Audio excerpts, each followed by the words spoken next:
Welcome to the Newsome MMA Podcast, partnered with Heavy Duty Fight Management. I'm your host Kieran, and tonight I'm joined by Cage Warriors Bantamweight fighter Adam Wilson, ahead of his fight at Cage Warriors 105 with Paul Harper on May the 31st.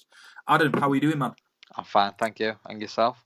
I'm good, cheers, man. Thank you for taking the time to talk to us. So, man, we're just 3 weeks out from your fight. How's the training and everything going? Everything's going perfect. I feel the fittest and the sharpest I've ever felt. No injuries, everything's good. Ready to fight now. You train next gen, obviously, in Liverpool. You train with the likes of Paddy Pimblett, Adam Ventura, Molly McCann, Chris Fishgold. How are those guys helping you prepare for this fight? The same as always, really. Hard rounds every single day. No easy days in the gym. I've got the best people in the gym to push me every day. So, every day it's like a fight in there.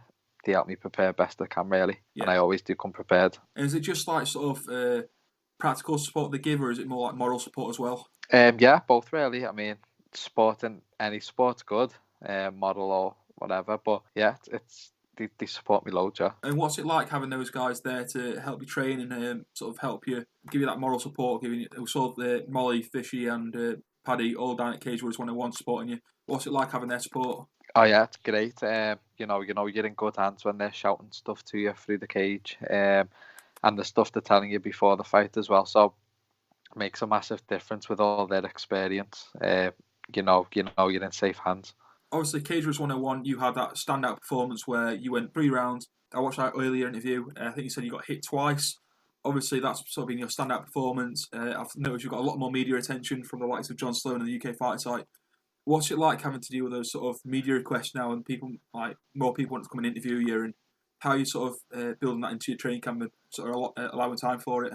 I don't mind it. I'm very grateful that people want to speak to me now. I've been fighting for a lot of years, and I think it's about time people notice what I'm about, really. Everyone who wants to speak to me is proper nice people, so I don't mind. Fitting it in round training's a bit of a pain, because I'm speaking to you now 9 o'clock at night. I haven't got no time in the daytime to speak to anyone, really. Yeah. I'm that busy. I don't stop throughout the daytime, so I can do it on Sundays or late night, really. That's best. So sort of moving on to your fight, you've taken on Paul Harper. He's got a 2-2 record. He's coming on the back of a 2-fight win streak. What do you sort of know about him, and what do you expect from him? Yeah, I just expect him to be tough, well-rounded. Should just make for a great fight, really. I know he's had 2 submission wins. If I'm more than confident and capable than anyone when it comes to jiu-jitsu, rolling on the floor and stuff.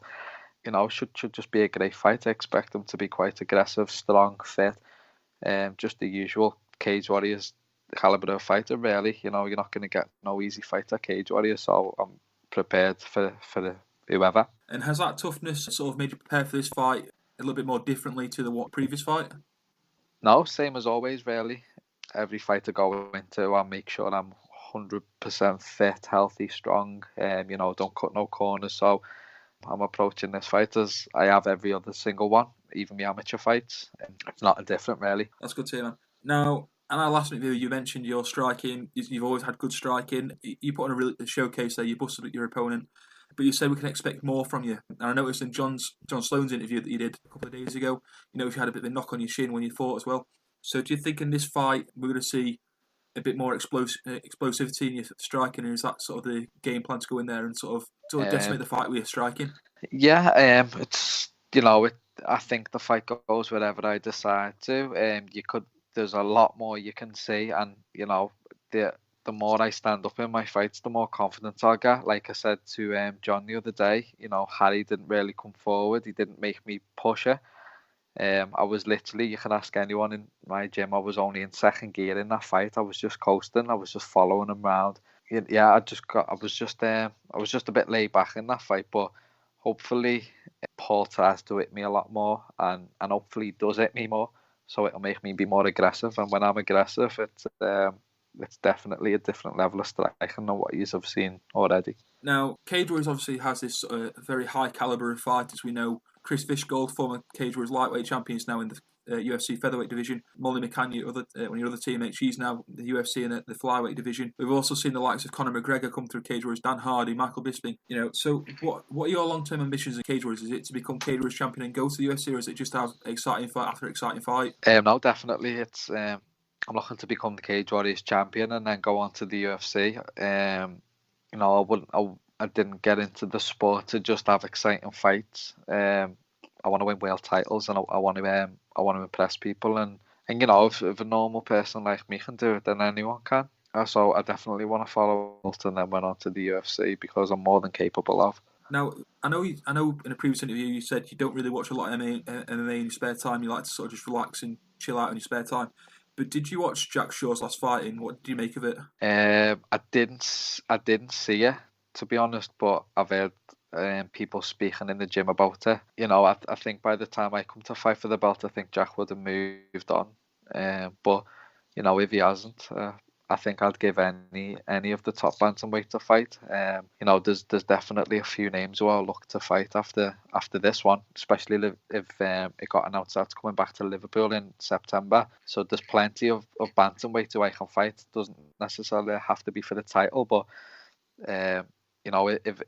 if it will be a title fight, then I'd be prepared to fight anyone and win. This will be your fourth pro fight.